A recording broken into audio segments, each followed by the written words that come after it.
அண்ணி எதுக்கு இவ்ளோ மாவு? புள்ளைங்க தோசை கேட்டாங்க அதான்.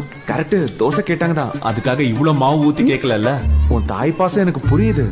ஆனா இவ்ளோ காப்ஸ் கொடுத்து அவங்க ஸ்கூலுக்கு அனுப்புனா அவங்க கிளாஸ் ரூம்ல தூங்க தான் செய்வாங்க. நீ நவரு, நான் ஊத்துறேன்.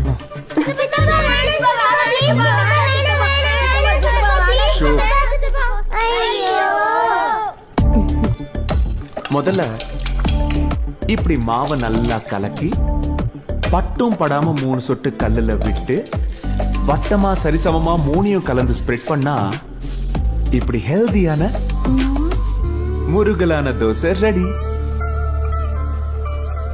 பசங்களுக்கு ஃபுட்டோட கான்செப்டையும் கலந்து கொடுத்தா இன்னும் நல்லா சாப்பிடுவாங்க. நம்ம குஷி பேபிக்கு சர்க்கிள், ஹனி பாப்பாவுக்கு ரெக்டாங்கிள்.